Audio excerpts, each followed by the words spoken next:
வணக்கம். அதிமுக, பாஜக கூட்டணியை வந்து அண்ணாமலை விரும்பவே இல்ல. அதிமுக தலைமையில வந்து கூட்டணி அப்படின்னு சொல்லி அமித்ஷா சொல்லிட்டு போனாலும், இந்த கூட்டணியை வந்து அண்ணாமலை விரும்பவே இல்ல. பாஜக தலைமையில ஒரு அணி உருவாக்கி நம்ம அந்த அணியை வந்து சட்டமன்ற தேர்தலில் சந்திக்க வைப்போம். ஏன்னா அதிமுக வந்து செல்வாக்கு சரிஞ்சிருச்சு. ஜெயலலிதா இருந்தபோது இருந்த அதிமுக இப்போ இல்லை. அதிமுகவும் உடஞ்சு கிடக்குது. அதை ஒற்றுமையாக்குறதுக்கான முயற்சியும் பாஜக எடுக்கலை. இதில் ஓபிஎஸ், டிடிவி தினகரன், சசிகலா இவங்கெல்லாம் அதிருப்தியில் இருக்காங்க. இவங்க கடைசி வரைக்குமே 2026 சட்டமன்ற தேர்தலுக்குள்ள நம்ம அதிமுகவில் எப்படியாவது உள்ளே போயிடுவோம் அப்படிங்கிற ஒரு நம்பிக்கை அவங்களுக்கு இருந்துகிட்டே இருந்தது. அந்த நம்பிக்கையெல்லாம் செதஞ்சு போச்சு. இனிமேல் என்ன பண்ணுறது அப்படிங்கிறது தெரியல. ஓபிஎஸ் வந்து ஒரு ஆலோசனை கூட்டம் போட்டிருக்கிறாரு. திடீர்னு முடிவெடுக்க போகிறேன் அப்படின்னு சொல்லியிருக்கிறாரு. இனிமேல் அதிமுகவுக்குள்ளே தன்னை சேர்க்க மாட்டாங்க, எடப்பாடி பழனிசாமி ரொம்ப உறுதியாக இருக்கிறாரு அப்படிங்கிற மாதிரி ஒரு மாவட்ட செயலர் கூட்டத்தில் ஆலோசனையும் பண்ணியிருக்காரு. புதுசாக கட்சி ஆரம்பிக்க போகிறாரு அப்படிங்கிற மாதிரி ஒரு தகவலும் இருக்குது. அவர் கட்சி ஆரம்பித்து தேர்தலுக்குள்ளே ஒரு சின்னத்தை வாங்கி அவர் நிற்கிறது, போகிறது, வர்றது எல்லாத்தையும் வச்சு பார்க்கலாம். அதுக்கப்புறமா பார்த்திங்கன்னா அண்ணாமலை பற்றி தான் எடப்பாடி பழனிசாமி ரொம்ப சைலண்ட்டாக இருக்கிறாரு. அண்ணாமலை வந்து பதில் சொல்லிக்கிட்டே இருக்கிறாரு. அதுக்கு பதில் சொல்ல மாட்டேங்கிறாரு. நயினா நாகேந்திரனுக்கு மட்டும் கூப்பிட்டு வச்சு, என்னங்க இப்படி அண்ணாமலை வந்து ஒரு மாநில தலைவராக கூட இல்லை, அவர் வந்து தினமும் செய்தியாளர் சந்திக்கிறாரு, சந்தித்து அதிமுக பாஜக கூட்டணியை பற்றி பேசுகிறாரு, இது நல்லதுக்கு இல்லை. ஏன்னா அதிமுகவில் இருக்க 2ஆம் கட்ட தலைவர்கள் எல்லாமே டென்ஷனில் இருக்காங்க. ஏற்கனவே பாஜகவோட கூட்டணி வச்சதை அவங்க ஏற்றுக்கலை. ஆனால் அதே சமயத்தில் மேல்மட்டத்தில் ஏற்றுக்கிட்டாலும் நிர்வாகிகள் மத்தியிலையும் சரி, தொண்டர்கள் மத்தியிலும் அதிருப்தியில் இருந்துக்கிட்டே இருக்கிறாங்க. எப்படி நீங்கள் வந்து இப்படி அண்ணாமலை தொடர்ந்து இப்படி பேசுகிறாரு, எப்படி வந்து அது ஓட்டாக நமக்கு மாறும் அப்படிங்கிற மாதிரி எல்லாருமே எடப்பாடி பழனிசாமி நயினா நாகேந்திரன்ட்ட பேச ஆரம்பிக்கிறார். நயினா நாகேந்திரன் என்ன செய்வார்? அண்ணாமலை கூப்பிட்டு கண்டிப்பாரா? அண்ணாமலை கூப்பிட்டு கண்டிக்கிற அளவுக்கு நயினா நாகேந்திரன் செல்வாக்கான ஒரு தலைவராக? அவர் பாஜக மேலிடத்துக்கு போவார். பாஜக மேலிடம் என்ன நினைப்பாங்க? நாங்கள் சொல்லி தான் ஏன் செய்கிறாரு அண்ணாமலை, விடு நீ பாட்டு கண்டுக்க, அதை அனுசரித்து போ அப்படிங்கிற மாதிரி பாஜக மேலிடம் சொல்லுவாங்க. ஏன்னு கேட்டிங்கன்னா, அமித்ஷா முதல் முறையாக எடப்பாடி பழனிசாமியை கூட்டிகிட்டு வந்து உட்கார வச்சு பேசும்போது தமிழ்நாட்டில் வந்து கூட்டணி ஆச்சு அப்படிங்கிறத சொல்லிட்டு போயிட்டார். 4 நாள் கழித்து தான் என்னவோ கோமாவில் இருந்த ஒரு மாதிரி திடீர்னு முழிச்சுக்கிட்டு எடப்பாடி பழனிசாமி கூட்டணி ஆட்சியெல்லாம் கிடையாதுங்க, கூட்டணி கட்சிகளோட ஆட்சி அப்படிங்கிற மாதிரி பேசியிருந்தார். கூட்டணி ஆட்சியெல்லாம் கிடையாது, அதிமுக கூட்டணி ஆட்சிக்கு எப்பயுமே சம்மதிக்காது அப்படின்னு சொல்லியிருந்தது. அவர் பேசின விதம் இருக்குல்ல, அமித்ஷா சொன்ன பதிலுக்கு அவர் பேசின விதம் வந்து இந்த இஎம்பி தலை ஜாமானுக்கு ஈயம் பூசுவாங்கள்ல, அது மாதிரி இருந்தது. அப்படி வந்து அவர் பேசிட்டு போயிட்டார். சரியான ஒரு பதிலை சொல்லியிருக்கணும். அமித்ஷா அப்படி சொல்லியிருக்காரு அப்படின்னா கூட அவர் என்ன சொல்லியிருக்கணும்? அமித்ஷா அப்படி சொல்லியிருந்தா கூட அது தப்புங்க அப்படின்னு சொல்லியிருக்கணும். கூட்டணி ஆட்சின்னு அவர் பேசியிருந்தா அது தப்பு. ஆனால் அந்த தப்பை வந்து நடக்காது. அதிமுகவை பொறுத்த வரைக்கும் அதிமுக தலைமையில் தான் ஆட்சியை தவிர கூட்டணி கட்சிகளோட அதில் ஆட்சி அதிகாரத்தில் பங்கு கிடையாது அப்படிங்கிறத அப்பயே வந்து தெளிவுபடுத்தியிருக்கணும். 2வது தடவை அமித்ஷா மதுரைக்கு வந்தபோது கூட அவர் வந்து என்ன சொல்லியிருப்பார்? கூட்டணி ஆட்சி அப்படிங்கிற ஒரு வார்த்தையை வந்து அவர் உபயோகப்படுத்தியிருக்க மாட்டார். இங்கே வந்து எடப்பாடி பழனிசாமி தப்பு பண்ணுறாரு.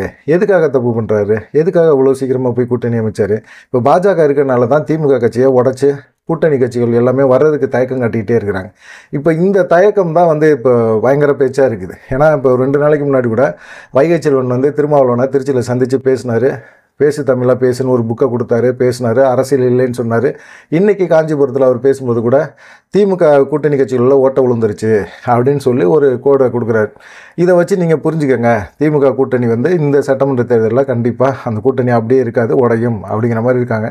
திருமாவளவனும் பல விதங்களில் வந்து முயற்சி பண்ணுறாரு. எனக்கு திமுக கூட்டணி மேலே, திமுக கட்சி மேலே அதிருப்தி இருக்குது அப்படிங்கிறத திருமாவளவன் சொல்லிக்கிட்டே இருக்கிறாரு. பல சைகைகள் மூலமாக உணர்த்திக்கிட்டே இருக்கிறாரு. குறியீடு மூலமாக, அவங்க பாஷையில் சொன்னால் குறியீடுகள் மூலமாக உணர்த்துறாரு. உங்கள் தலைமை மேலே எனக்கு நம்பிக்கை இல்லை, உங்களால் எனக்கு வந்து பெருசாக வந்து பெருமையெல்லாம் கிடையாது திமுக கூட்டணியில் இருக்கிறது அப்படிங்கிற மாதிரி நினைக்கிறாரு. அவருக்கு வந்து 2 சீட்டு 3 சீட்டு எக்ஸ்ட்ரா கேட்பார். அதை கொடுக்கணும். இல்லை அப்படின்னா அதிமுக கூட வரணும். அதிமுகவில் தான் பாஜக இருக்கே, அதை வைகை செல்வன்ட்ட பேசியிருப்பார். வைகை செல்வன்ட்ட பேசிட்டு பாஜக இருக்குது, நான் எப்படி அங்கே வர்றது அப்படிங்கிற மாதிரி. ஏற்கனவே பாஜக கூட்டணியில் அவர் இருந்தவர் தான் அப்படிங்கிற மாதிரி சொல்கிறாங்க. ஏற்கனவே அவரும் திருமாவளவனும் தேர்தல் கொள்கை வேறு, அரசியல் கொள்கை வேறு, தேர்தல் சமயத்தில் கூட்டணி வைக்கிறது வந்து அரசியல் கொள்கையோடு ஒத்து போகாத வேண்டிய அவசியம் கிடையாது அப்படிங்கிற மாதிரிலாம் பேசியிருந்தார். இப்போ அவர் பாஜக அதிமுக இந்த கூட்டணிக்குள்ளே வர்றதுக்கு வாய்ப்புகள் இருக்கோ அப்படிங்கிற மாதிரி எல்லாருக்குமே இருக்குது. இதுக்கு வந்து பார்த்திங்கன்னா திருமாவளவன் வந்தாலும் அவரும் வந்து என்ன சொல்ல போகிறாரு? கூட்டணி ஆட்சி தான், கூட்டணி ஆட்சியில் வந்து ஆட்சி அதிகாரத்தில் பங்கு வேணும் அப்படிங்கிற மாதிரி சொல்லியிருப்பார். இப்போ எடப்பாடி பழனிசாமியை வந்து அமித்ஷா வந்து முதலமைச்சர் வேட்பாளர் அப்படின்னு சொல்லலை. அதிமுக தலைமைக்கு அவர் வந்து எடப்பாடி பழனிசாமி தான், அந்த தலைமையில் கூட்டணி கட்சிகள் செயல்படும் அப்படிங்கிற மாதிரி சொல்லியிருந்தார். இப்போ வந்து பார்த்திங்கன்னா திரும்பவும் வந்து அவர் பேசின விதம் வந்து அமித்ஷா கூட்டணி ஆட்சிங்கிறத சொன்னார். இதுதான் அண்ணாமலை பிடிச்சிக்கிட்டாரு. கூட்டணி ஆட்சி நல்லது, நமக்கு கூட்டணி ஆட்சி அமையணும் அப்படின்னம்னா கண்டிப்பாக வந்து அதிமுக வந்து அதிக தொகுதிகளை நிப்பாட்டக்கூடாது, எல்லாருமே நம்ம பிரித்து வாங்கிடணும் அப்படிங்கிற மாதிரி நினைக்கிறாங்க. கிட்டத்தட்ட அவர் வந்து அதிமுகவை பொறுத்த வரைக்கும் 140 தொகுதிகளில் நிற்கலாம் அப்படிங்கிற மாதிரி அவர் எடப்பாடி பழனிசாமி ஆலோசனை பண்ணுறாரு. ஆனால் அப்படி ஆலோசனை பண்ணுறதோடு நிப்பாட்டிக்கிறாரு. ஏன்னா 140 வந்து கட்சி சீனியர்கள் எல்லாமே என்ன சொல்கிறாங்கன்னா 140 பத்தாது, 170 தொகுதியில் நம்ம நிற்கணும் அப்படிங்கிற மாதிரி பேசுகிறாங்க. ஆனால் 140 பெரிய விஷயமா அவருக்கு எடப்பாடி பழனிசாமிக்கு இருக்குது. 117 இருந்தால் போதும் அப்படிங்கும்போது 140 கொடுப்பாங்களான்னு தெரியல. மெகா கூட்டணி அமைக்கணும்னா அவங்க கேட்குறத கொடுக்கணும். வாக்கு சதவீதத்தில் இப்போ அதிமுகவுக்கு இணையாக வந்து பாஜக இருக்குது அப்படின்னு தான் நம்மளை சொல்கிறாரு. அதுக்காக தான் 2 தொகுதியில் அதிமுக நிற்கிது அப்படின்னா ஒரு தொகுதி பாஜக கொடுத்துருங்க அப்படிங்கிற ஒரு கேள்வியை வந்து அவர் உருவாக்கிக்கிட்டே இருக்கிறார், தொடர்ந்து சொல்கிறாரு. இது வந்து அதிமுக மேலிடத்துக்கு வந்து பயங்கரமான ஒரு பஞ்சாயத்தாக போயிட்டே இருக்குது. இப்போ பாஜகனால் அதிமுக இல்லாமல் ஜெயிக்க முடியுமா அப்படிங்கிற மாதிரி ஒரு கேள்வி எல்லாருமே கேட்குறாங்க. பாஜகனால் ஜெயிக்க முடியும், பாஜக இல்லாமல் அதிமுகனால் ஜெயிக்க முடியுமா அப்படிங்கிற ஒரு கேள்வியை வந்து கொங்கு பெல்ட்டில் வந்து கடந்த முறை கிட்டத்தட்ட வந்து எல்லா தொகுதியிலையும் வந்து அதிமுக ஜெயிக்கிறதுக்கு மிக முக்கியமான காரணம் அண்ணாமலையும் பாஜகவும் தான். அப்படி இல்லை அப்படின்னா இவங்க எதிர்கட்சியாக கூட உட்காந்துருக்க முடியாது, அந்த அளவுக்கு கேவலமாக தோற்றுருப்பாங்க. ஆனால் பாஜகவோட செல்வாக்கு அங்கே இருக்குது அப்படிங்கும்போது கண்டிப்பாக வந்து அதிமுக பாஜகவுக்கான ஒரு முக்கியத்துவத்தை கொடுக்கணும். அதுக்காக அவங்க கேட்குற 78 தொகுதி 80 தொகுதி இதெல்லாம் கொடுக்க முடியாது அப்படின்னு எடப்பாடி பழனிசாமி தரப்பில் எல்லாருமே பேச ஆரம்பிச்சிட்டாங்க. ஆனால் வந்து எடப்பாடி பழனிசாமி இதுக்கான பதில் சொல்ல வேண்டியவர் எடப்பாடி பழனிசாமி, அவர் பதில் சொல்லவே மாட்டேங்கிறாரு. அவர் என்ன சொல்ல போகிறாரு அப்படிங்கிற எதிர்பார்ப்பு அதிமுக தொண்டர்கள் மத்தியில் இருக்குது. ஆனால் அவர் பதில் சொல்லாமல் பயந்து பம்புறதை பார்த்தோன்னே மனுஷன் எங்கேயோ சிக்கிட்டாருப்பா, பாஜகவை விட்டு அவர்னால எகிரி வர முடியல, அப்படி வந்தாருன்னா அவருக்கு ஆப்படிச்சிருவாங்க, அவர் குடும்பத்தோடு சேர்ந்து கண்டிப்பாக வந்து வாங்கப்படணும் அப்படிங்கிற ஒரு சூழ்நிலை இருக்கிறனால பயப்படுறாரு மனுஷன் அப்படிங்கிற மாதிரி இருக்குது. சரி, கடந்த நாடாளுமன்ற தேர்தலில் இருக்கிற வாக்கு சதவீதத்தை வச்சு 2021 நடந்த சட்டமன்ற தேர்தலோடு கணிக்க முடியுமா அப்படின்னா ஓரளவுக்கு கணிக்கலாம் அப்படிங்கிற மாதிரி தான் சொல்கிறாங்க. நாடாளுமன்ற தேர்தலில் அதிமுக கூட்டணிக்கு 20%, பாஜக கூட்டணிக்கு 18% அப்படின்னு சொல்லியிருக்காங்க.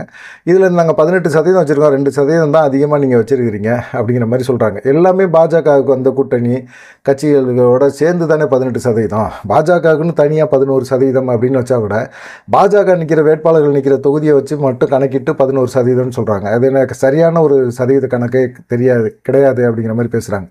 காரணம் என்னன்னு பார்த்தீங்கன்னா, குறிப்பாக தென் சென்னையில் வன்னியர்கள் அதிகம், அங்கே பாமக ஓட்டு தான் அதிகம். அவங்க வந்து பாஜக கூட்டணியில் இருந்தனால அவங்க வந்து பாஜக ஓட்டு போட்டாங்க. அதனால பாமக ஓட்டு எல்லாம் பாஜக ஓட்டாக மாறிடுமா அப்படிங்கிற ஒரு கொஸ்டின் வைக்கிறாங்க. நிறைய இடங்கள்ல அப்படி தான் கேள்வி கேட்குறாங்க. ஆனால் உண்மையிலே பார்த்தீங்கன்னா எடப்பாடி பழனிசாமிக்கு 20% வாக்குகள் அதிமுகவுக்கு இருக்குது அப்படின்னா அந்த 20%ம் அதிமுக ஓட்டா? ரெட்டலை சின்னம் அதிமுக அப்படிங்கிற ஒரு ஓட்டு, அது இல்லாமல் அந்த வாக்கு சதவீதம் குறைஞ்சிருச்சு. இதை தாண்டி பார்த்திங்கன்னா அதில் கூட்டணியில் இருந்த தேமுதிக, அப்புறமா பார்த்திங்கன்னா புதிய தமிழகம், எஸ்டிபிஐ, இவங்களோட வாக்கு அங்கே தானே இருக்குது. இப்போ ஒவ்வொரு ஏரியாவில் எடுத்திங்கன்னா சிறுபான்மை எஸ்டிபிஐயோட வாக்கும் விழுந்துருக்குது. அதே போல் தேமுதிக, அதுவும் இல்லாமல் விஜயகாந்த் மறைஞ்ச பிறகு வந்த முதல் நாடாளுமன்ற தேர்தல், இந்த தேர்தலில் வந்து விஜயகாந்துக்காக தேமுதிக வாக்கு சதவீதம் நிறைய பேர் போட்டிருக்கிறாங்க, விஜயகாந்த் கட்சி ஜெயிக்கணும்னு சொல்லி. அந்த மாதிரி பார்த்திங்கன்னா வாக்கு விழுந்தது தான் இந்த 20%.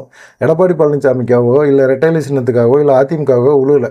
இப்போ இப்படி கால்குலேஷன் போட்டிங்க அப்படின்னா பாஜகவோட 18%க்கு நீங்கள் இப்படி கால்குலேஷன் போட்டிங்கன்னா அதிமுகவோட 20%க்கு இப்படி கால்குலேஷன் போடணும்ல. அப்போ அதிமுக வாங்கின 20% எப்படி அப்படிங்கிற ஒரு கேள்வி வரும்ல.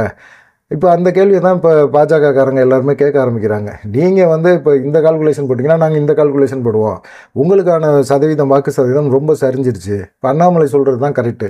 அண்ணாமலை வந்து கடந்த சட்டமன்ற தேர்தலில் எவ்வளோ சொன்னீங்க, நோட்டா கீழே கட்சி அப்படி இப்படிலாம் கடுமையான விமர்சனம்லாம் பண்ணி 20 சீட்டை கொடுத்தீங்க, பாமகவுக்கு 23 சீட்டை கொடுத்தீங்க. இப்போ வந்து அவங்க வந்து 18% கூட்டணியோட சேர்த்து தனியாக வந்து 11% வச்சுருக்காங்க அப்படின்னு அண்ணாமலை புள்ளி ஒரு கணக்கோட சொல்கிறார். அப்படிப்பட்ட ஒரு சூழ்நிலையில் நீங்கள் 11% வாக்கு வச்சுருந்தா இந்த சிம்பிள் லாஜிக்கு கடந்த சட்டமன்ற தேர்தல் லாஜிக்கே வச்சுக்கோங்க, 2021 3% கீழே தான் வாக்கு வச்சுருந்தாங்க அப்படின்னு சொல்லி 20 சீட்டு கொடுத்தீங்க. இப்போ 11 சீட்டு வச்சுருக்கிறாங்க அப்படின்னா நீங்கள் 78 சீட்டு கொடுக்குறது நியாயம் தானே? அதை தானே அண்ணாமலை கேட்குறாரு. அப்படி கேட்குறதுல வந்து என்ன தப்பு இருக்குது, எங்கே தப்பு கண்டுபிடிச்சிங்க? பாஜக இல்லாமல் நீங்கள் எல்லாருமே சொல்கிற ஒரு விஷயம் என்னென்னா அதிமுக இல்லாமல் பாஜக ஜெயிச்சிருமா அப்படின்னு கேட்குறீங்க. பாஜக இல்லாமல் அதிமுக வெற்றி பெற முடியுமா? எடப்பாடி பழனிசாமி முதல் ஜெயிக்க முடியுமா? பாமக தேமுதிக கூட்டணி இல்லாமல் அதிமுக ஜெயிச்சிட முடியுமா? இப்படி பல கேள்விகள் இருக்குது. கூட்டணி ஆட்சி தான், கூட்டணி கட்சிகளோட வெற்றி பெறும்போது கூட்டணி கட்சிகளுக்கும் ஒரு அங்கீகாரம் கிடைக்கணும் அப்படிங்கிறத கண்டிப்பாக அவங்க வலியுறுத்துகிறாங்க. திமுக கூட்டணியில் இருக்கவங்களும் திமுகவுக்கு அந்த அழுத்தத்தை கொடுக்குறாங்க. ஆனால் திமுக 2 கட்சிகளுமே பார்த்திங்கன்னா கூட்டணி ஆட்சிக்கு ஒத்துக்க மாட்டாங்க. ஆனால் இந்த 2026 சட்டமன்ற தேர்தலில் விஜய் வந்து ஒத்துருக்கிறாரு. அதே போல் பாஜகவும் கூட்டணி கட்சிகளுக்கு அதிகாரத்தில் பங்கு அப்படிங்கிற மாதிரி சொல்லியிருக்காங்க.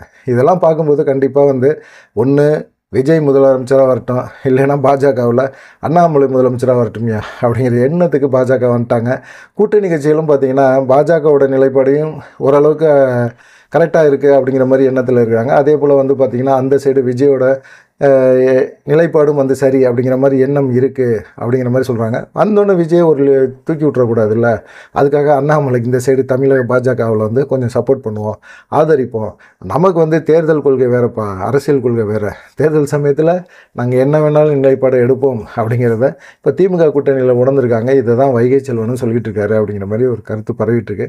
நீங்கள் என்ன நினைக்கிறீங்க அப்படிங்கிற ஒரு விஷயத்தையும் மறக்காமல் கமெண்ட் பண்ணிட்டு போங்க. நன்றி, வணக்கம்.